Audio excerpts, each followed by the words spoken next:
4 News starts now with a breaking news alert. State of Michigan surpasses 900,000 coronavirus cases as the CDC reverses its policy on indoor masking. But first, according to published reports, Detroit City Councilman Andre Spivey is charged by federal prosecutors with a count of conspiracy to commit bribery. An indictment charging Spivey not accessible yet, according to a check of an online database of federal court records. But Spivey's attorney says the indictment is expected later in the day. Federal prosecutors have not commented so far, so a lot of questions still to be answered. We'll have a live report coming up on the broadcast side on Local 4 News at 5. Our other breaking story today at 4, updated mask guidance. I'm Devin Skillian. Good to have you with us. I'm in for Karen today. The CDC now recommending vaccinated people wear masks indoors in areas with high transmission rates. That is a reversal for guidance issued 2 months ago by the agency that said that vaccinated people do not need to wear masks indoors. This change follows reports, though, of rising breakthrough infections with the Delta variant of the virus in people who have been fully vaccinated. Moments ago, CDC Director Dr. Rochelle Walensky talked about today's decision. Information on the Delta variant from several states and other countries indicates that in rare occasions, some vaccinated people infected with the Delta variant after vaccination may be contagious and spread the virus to others.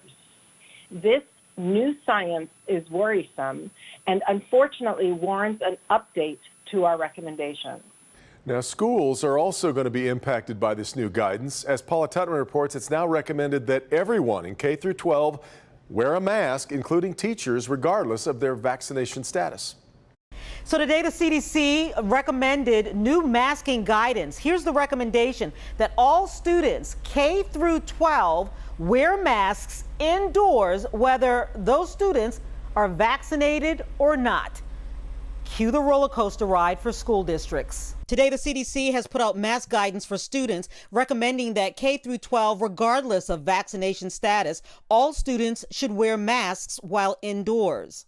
We've been surveying school districts on back-to-school protocols and have gotten a mix of answers when it comes to masking. So Clintondale, for instance, with its 1,600 students, had decided not to mandate masks for students, but said today, at this time, it does not change our decision because we are recommending masks for those students and teachers that have not been vaccinated. We're going solely based on the data in Michigan. And right now, Michigan is not a hotspot for the Delta variants as other states throughout the country. Fraser Schools, with its 4,700 students, said it will follow guidance from the Macomb County Health Department, which generally follows the CDC guidance. They say they hadn't promised anything to parents, stressing it's a fluid situation, and they ask for patience and understanding from staffers, students, and parents. The announcement from the CDC signals a new round of roller coaster rides for various school districts. In Walled Lake, with its 13,500 students, masks were going to be recommended but not mandated. Today, the district said it's not ready to comment on the CDC pivot. In Pontiac, which hadn't even decided on masking yet. So in the spirit of not throwing one thing out there and then changing our minds, and also waiting to hear what the professionals at the CDC and our local health department were going to say, we were holding out. Today's pivot pretty much settles that question on masking, at least for now. We unfortunately can't say hard and fast September 6th or 7th when we're back in the classroom that things won't have changed again, simply because of the nature of the pandemic. Of the districts we surveyed, Detroit Public Schools community districts seem to have the most comprehensively strict plan on masks and vaccine. Vaccinated employees and students would not have to wear a mask. Only those students and employees that are unvaccinated or who are vaccinated and do not submit documentation would have to wear a mask. Those who cannot or will not submit vaccination documentation would also have to submit to weekly COVID testing. Superintendent Dr. Nikolai Viti revealed yesterday that he did in fact contract COVID-19 and has made it clear that he wants students back in class and safe. And so expect the CDC guidance to make Detroit's protocols perhaps even stricter. And keep in mind, based on this Delta variant and community spread, the CDC could change its mind or its recommendations again. Also, state and county health departments will be weighing in. Very oftentimes, they do go with that CDC guidance. But again, what it does is it sets up schools having to make these decisions and also having to deal with parents who have very, very strong opinions both ways. Paula Tutman, Local 4. Yeah, all right, Paula, let's take a look at the newest state coronavirus numbers just into our newsroom. There are 1,762 new cases to report. That is a 4-day total, so the average is about 440 cases per day. 19 more people have died. Hospitalizations were dropping until last week, and that's when we first saw this uptick in inpatients reported. On the vaccine front, 63.2% of residents 16 and older have gotten at least one dose of the vaccine. The third round of My Shot to Win sweepstakes winners was announced today. It included the $50,000 daily draw winners from July 7th through the 17th. Several Metro Detroiters winning the sweepstakes, including Leslie Boney from West Bloomfield, Michaela Alexander and Anthony Carroll from Detroit, and Majid Al-Hakam from Dearborn Heights. The winners were announced by UP native and MTV Real World star Norman Corpy and Miss Michigan 2021 Vivian Zhang. Folks who won are encouraging others to get the vaccine. After researching it myself and just following the data, you can't deny that it's just not only the safest thing that we can do, but the most compassionate thing that we can do for our neighbors as well. You can see the full list of winners of the sweepstakes on our website. We've got that here at clickondetroit.com. All right, developing right now, police searching for the person who murdered a woman and her daughter at their apartment in Van Buren Township. Police say a 45-year-old woman and her 14-year-old daughter were found stabbed to death at Belleville Point Apartments on Sunday. Neighbors say they had last seen the pair on Thursday. We've been in the house all weekend. We heard nothing, so we don't know. We were just shocked that this happening. It's crazy. So far, no arrests have been made. Our Priya Mann will have more on the investigation coming up at 5 o'clock. The Select Committee to investigate the January 6th insurrection in Washington holds its first hearing. Of the 9-person panel, there were 2 Republicans aboard, Wyoming's Liz Cheney and Illinois Congressman Adam Kinzinger. Kinzinger spoke at the hearing today. Like most Americans, I'm frustrated that 6 months after a deadly insurrection breached the United States Capitol for several hours on live television, we still don't know exactly what happened. Why? Because many in my party have treated this as just another partisan fight. It's toxic, and it's a disservice to the officers and their families, to the staff and the employees on the Capitol complex, to the American people who deserve the truth, and to those generations before us who went to war to defend self-governance, because self-governance is at stake. Now, lawmakers weren't the only ones to speak. Some of the officers who responded to the attack gave their accounts of what happened that day. You may be seated. In the first Select Committee hearing to investigate the Capitol insurrection, responding officers delivering emotional testimony. On January 6th, for the first time, I was more afraid to work at the Capitol than my entire deployment to Iraq. Describing the violence in vivid detail. I was grabbed, beaten, tased, all while being called a traitor to my country. The 7 Democrats and 2 Republicans of the committee are investigating the security failures that allowed the Capitol to be breached and the political forces behind the riot.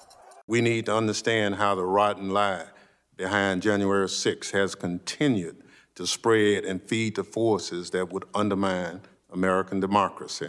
If Congress does not act responsibly, this will remain a cancer on our constitutional republic.